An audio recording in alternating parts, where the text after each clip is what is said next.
ప్రకృతిని అటవీ సంపదను నాశనం చేయకూడదని, ప్రకృతిని నాశనం చేస్తే ప్రకృతి ప్రకోపానికి మనం బలి అవ్వక తప్పదు అంటూ చెప్పినటువంటి తెలంగాణ ముఖ్యమంత్రి రేవంత్ రెడ్డి గారే తన మాట మారిందని, ఇప్పుడు హైదరాబాద్ సెంట్రల్ యూనివర్సిటీలో 400 ఎకరాల్లో ఉన్నటువంటి అడవిని ఆయన నాశనం చేసేందుకు ప్రయత్నం చేస్తున్నారని, అందులో భాగంగానే 40 బుల్డోజర్లతో అక్కడ ఉన్నటువంటి చెట్లన్నింటినీ కూడా ఆయన నరికించేటువంటి ప్రయత్నం చేస్తున్నారు. అందులో భాగంగానే అక్కడ ఉన్నటువంటి వన్యప్రాణులు కూడా వారి ప్రాణాలను కోల్పోవాల్సి వచ్చిందే అంటూ ఎంతోమంది సెలబ్రిటీలు తెలంగాణ ప్రభుత్వం మీద, అలాగే రేవంత్ రెడ్డి గారి మీద, ఆయన తీసుకున్నటువంటి నిర్ణయాల మీద వ్యతిరేకతను వ్యక్తం చేస్తూ కొన్ని పోస్టులు పెడుతున్నారు. అందులో భాగంగానే సమంత గారు కూడా తెలంగాణ ప్రభుత్వం రేవంత్ రెడ్డి గారు తీసుకున్నటువంటి ఈ నిర్ణయాన్ని వ్యతిరేకిస్తూ ఆవిడ పోస్టు పెట్టడం జరిగింది.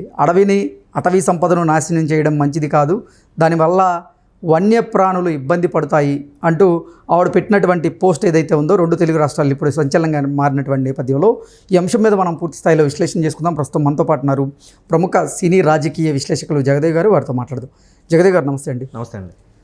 హైదరాబాద్ సెంట్రల్ యూనివర్సిటీలో ఉన్నటువంటి 400 ఎకరాల్లో ఉన్న అడవిని తొలగించి ఇప్పుడు అది కార్పొరేటర్లకి ఇచ్చేటువంటి ప్రయత్నం చేస్తున్నారు అంటూ రేవంత్ రెడ్డి గారి మీద కొంతమంది సెలబ్రిటీలు అయితే సోషల్ మీడియా వేదికగా కొన్ని పోస్టులు పెడుతూ ఉన్నారు. ఈ నేపథ్యంలోనే సమంత గారు కూడా రేవంత్ రెడ్డి గారి చర్యల మీద స్పందించారు. ఏంటి, దీన్ని ఎలా చూడాలి?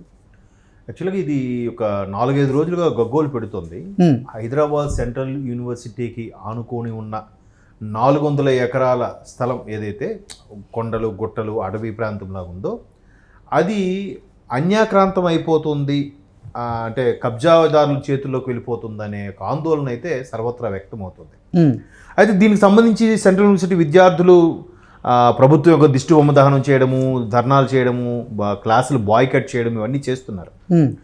మరోవైపు ప్రతిపక్షాలు కూడా ఏంటి, బీజేపీ బీఆర్ఎస్ వీళ్ళు కూడా భయంకరంగా ఆందోళన చేస్తున్నాయి.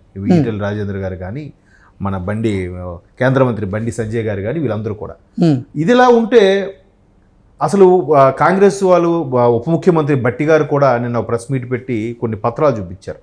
అయ్యా, ఏదైతే మీరు సెంట్రల్ యూనివర్సిటీ స్థలాలు అంటున్నారో, గగ్గోలు పెడుతున్నారో, అవి ఇవి కాదు, ప్రభుత్వం సంబంధించిన మీరు అనుకుంటున్న అటవీ ప్రాంతాన్ని మేమేం చేయట్లేదు, లేదా యూనివర్సిటీకి ఆనుకున్న భూమి మేమేం చేయట్లేదు, ప్రభుత్వానికి కొన్నిసార్లు డెవలపింగ్ సంబంధించినవి ఇద్దామనుకున్న స్థలాలు ఇవి కేవలం అని చెప్పి ఆయన ఒక పట్టాపుస్తకం కూడా చూపిస్తూ మరీ ఎక్స్ప్లెయిన్ చేశారు.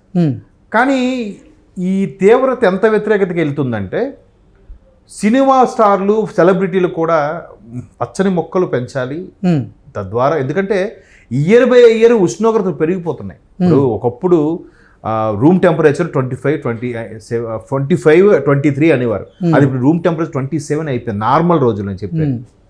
అలాగే బయట ఉష్ణోగ్రతలు 30-35 వస్తే అమ్మో 35 డిగ్రీసా అనేవారు. ఇప్పుడు 45 ఉన్నా కూడా ఆశ్చర్యపోవట్లేదు. 40-45 ఉందరా, ఓకే 50 కూడా వెళ్ళిపోతుంది కొన్ని ఏరియా. ఇప్పుడు విజయవాడ లాంటి ఏరియాల్లో, రామగుండం, విజయవాడ లాంటి ఏరియాల్లో 50కి వెళ్ళిపోయినా కూడా 50కి వెళ్ళిపోయిందని అయ్యి బాబోయ్ అంటున్నాం తప్ప దానికి తగ్గ చర్యలు తీసుకోవట్లే. ఈవెన్ ఐపీఎల్ మ్యాచ్లో కూడా చూడండి, ఎన్ని డాట్ బాల్స్ పడితే అన్ని మొక్కలు నాటాలని చెప్పి ఐపీఎల్ కూడా నిర్ణయం తీసుకుంది. అంటే భూమి యొక్క తాపం పెరిగిపోతుంది. సో దీన్ని సెలబ్రిటీలు ఎన్ని రకాలుగా ఎన్ని చేస్తున్నా కూడా ఈ రియల్ ఎస్టేట్ సంబంధించిన వాళ్ళు, కబ్జాదారులు వాళ్ళ పని వాళ్ళు చేసుకుపోతున్నా ఏం పోయింది, నాకు సంపాదించుకుంటే విదేశాలు పారిపోతాను, ఎక్కడో దగ్గర హ్యాపీగా ఉంటాను, ఇది నెక్స్ట్ జనరేషన్ ఇక్కడ పోతే ఏంటి ఉంటే ఏంటి అనుకునే వాళ్ళు కూడా ఉన్నారు. అయితే ఇక్కడ సమంత లాంటి వాళ్ళు రెస్పాండ్ అవ్వడం, ఇప్పటికే కాంగ్రెస్ తరఫున కొంతమంది ఏమని విమర్శిస్తున్నారంటే, ఏదైతే గతంలో కొండా సురేఖ గారు సమంత గారి గురించి ప్రస్తావించి నాగార్జున గారి గురించి, చైతన్య గారి గురించి తప్పుగా మాట్లాడారో, సో అందుకు సమంత ఇప్పుడు సరైన సమయం దొరికింది కాబట్టి కాంగ్రెస్ని ఒక ఆట పట్టిద్దామనే ఉద్దేశంలోనే ఆవిడ కామెంట్స్ చేస్తున్నారు అనే వాళ్ళు కూడా ఉన్నారు కాంగ్రెస్ నాయకులు కొంతమంది. కానీ జనరల్గా ఆవిడ ఎప్పుడైతే ఆయన వైవాహిక జీవితం కొద్ది ఇబ్బంది, ఆమె యొక్క వైవాహిక జీవితం ఇబ్బంది కలిగిందో అప్పటి నుంచి ఆవిడ మీడియా విషయంలో కానీ చాలా దూరంగా ఉంటున్నారు. ఆవిడ పర్సనల్ లైఫ్ ఆవిడ ఏదో లీడ్ చేస్తున్నారు. ఒక రకమైన వ్యాధితో కూడా బాధపడ్డారు, తర్వాత క్యూర్ అయ్యారు. ఇప్పుడు ఒక్కొక్కటిగా సినిమాలు చేసుకుంటారు, తన లైఫ్ ఏదో తను బతుకుతున్నారు. రీసెంట్గా వాళ్ళ ఫాదర్ కూడా ఎక్స్పైర్ అయిపోయారు. ఎన్ని స్ట్రగుల్స్ వచ్చినా కూడా, బట్ సొసైటీ విషయంలో ఇట్లా ఉండడం వల్ల అరే ఇబ్బంది కలుగుతుంది కదా, మొక్కలు నాటాలి, ఉన్న మొక్కలనే పెంచుకు మనం మళ్ళీ అంతంత మహావృక్షాలు అవ్వాలి అంటే ఎన్ని సంవత్సరాలు పడుతుందండి? ఇన్నేళ్ళుగా ఎంతమందికి ఆక్సిజన్ ఇచ్చి ఉంటుంది? అటువంటి దాన్ని ఈ బుల్డోజర్లతో పెట్టి కొట్టించేస్తుంటే దానికి ఆనుకున్న చిన్న చిన్న పక్షులు సైతం, జీవరాశులు అన్నీ ఎక్కడికి వెళ్తాయి? ఇప్పుడు చూడండి, మనకి అపార్ట్మెంట్స్లో పావురాలు వచ్చిన కారణం ఏంటండి? వాటికి ఉన్న ప్లేస్లో మనం వెళ్ళిపోతున్నాం, అపార్ట్మెంట్స్ కట్టేస్తున్నారు కాబట్టి అవి ఉండడానికి ప్లేస్ లేక మన విండోస్ మీదో లేదా వెంటిలేటర్ మీద వచ్చి అక్కడ కాపురం ఉంటున్నాయి అవి. సో ఇక్కడ కూడా ఆ అడవుల్లోకి వెళ్ళి బుల్డోజర్లతో అన్నీ కొట్టేస్తే అవి ఎక్కడ వెళ్తాయి? ఇప్పుడు ఇందాక ముందు ఒక వీడియో కూడా చూశాను, చాలా జీవరాశులు కూడా అంటే ఈ రేరుగా ఉండేవి, నెమళ్ళు లాంటివి రేరుగా ఉండే వాటికి కూడా అవి ఎక్కడికి వెళ్ళాలి తెలియక రోధిస్తున్న వీడియో ఒకటి చూశాను. మేబీ అది సెంట్రల్ యూనివర్సిటీకి ఆడుకున్న స్థలంలో జరుగుతుందా లేదా ఇంకెక్కడ వీడియో తీసి ఎడిట్ చేశారో నాకు తెలియదు. కానీ మొత్తం మీద కాంగ్రెస్ ప్రభుత్వానికి ఈ గడిచిన 1 year 1.5 yearలో చూసుకుంటే హైడ్రా వల్ల కొంత వ్యతిరేకత వచ్చింది. తర్వాత మూసీ నది ప్రక్షాళన అన్నారు, ఆ పరివాహక ప్రాంతం కూడా అది కొంత వ్యతిరేకత వచ్చింది.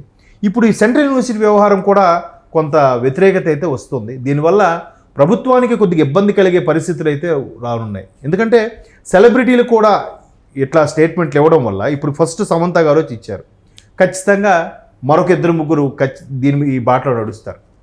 ఇవాళ రేపు ప్రతి ఒక్కరు కూడా అంటే దాన్ని ఏమంటారు, వేగాన్స్ అయిపోతున్నారు. సెలబ్రిటీస్లో కూడా వేగాన్స్ అంటే జంతుపరమైనవి కానీ జంతు సంబంధించిన ఏవి వస్తువులు కూడా వాడకుండా ప్రకృతి సహజంగా బతకాలి, ప్రకృతి సహజం నుంచి ఏవైతే వస్తున్నాయో అవే తినాలి అనేలాగా చాలామంది డైట్ ఫాలో అవుతూ చేస్తున్నారు.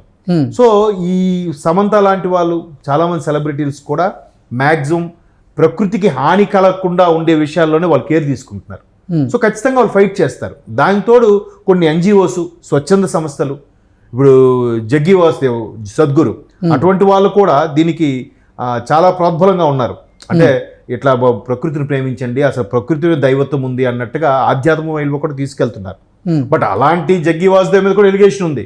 కోయంబత్తూరు దగ్గరలో ఆయన కూడా ఒక 200 ఎకరాలు అడవిని ఆక్యుపై చేశారని, దాన్ని ఏదో నాశనం చేశారని కూడా ఎలిగేషన్ ఉంది. అప్పట్లో ఒక మద్రాస్ ఐఐటి స్టూడెంట్ కూడా డైరెక్ట్గా ఆయనకు ఒక ప్రెస్ మీట్లో అడగడం కూడా జరిగింది అప్పట్లో.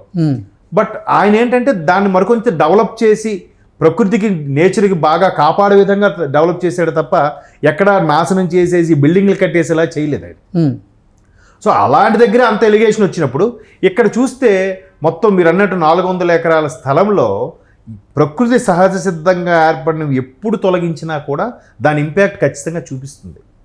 మనం క్రియేట్ చేసింది నాశనం చేయొచ్చు, కానీ ప్రకృతి సహజ సిద్ధంగా ఏర్పడిన కొండలను తవ్వేయడం కానీ లేదా అడవులను నాశనం చేసేయడం కానీ అడవులను తగలబెట్టడం కానీ ఇలాంటివి జరిగితే చాలా ఇన్సిడెంట్స్ జరుగుతాయి. వైనాడు ఎందుకు అలా జరిగింది? కేరళలో వైనాడు ప్రకృతికి వ్యతిరేకంగానూ ప్రకృతికి సహసిద్ధంగా ఉన్న వాటిని నాశనం చేశారు కాబట్టే వైనాడులో చాలామంది ఇబ్బంది పడ్డారు. ఇప్పుడు ఇక్కడ కూడా అలా జరిగితే హైదరాబాద్లో కూడా చాలామంది ఇబ్బంది పడే అవకాశాలు ఉన్నాయని అంటున్నారు. చూద్దాం మరి. ఇంకా ఇవాళ సమంత గారు గొంతు వినిపించింది, వ్యతిరేకించారు దీన్ని. అలాగే రష్మి గారు వ్యతిరేకించారు. ఇలా చాలామంది ప్రముఖులు, సెలబ్రిటీలు కూడా దీని మీద వారి స్పందన తెలియజేస్తూ ఉన్నారు. అవును, అంటే ఒక్కొక్కరికి ఇలాంటి వాళ్ళు స్పందిస్తే మరి కొంచెం పవర్ఫుల్గా వెళ్తుంది మెసేజ్ అనేది, ఇన్స్పిరేషన్గా ఉంటారు కాబట్టి చాలామందికి. సో అంటే అదే నేను ప్రకృతికి వ్యతిరేకంగా ఎప్పుడూ వెళ్ళొద్దు, అది ప్రభుత్వమైనా ఒక సంస్థ అయినా ఎవరైనా సరే. ఓకే, సో మరి ఇంకా దీని ఎటువంటి విపరీతాలు ఎదుర్కోవాల్సి వస్తుందో మనం చూడాలి. ఓకే అండి, థ్యాంక్ యూ సో మచ్.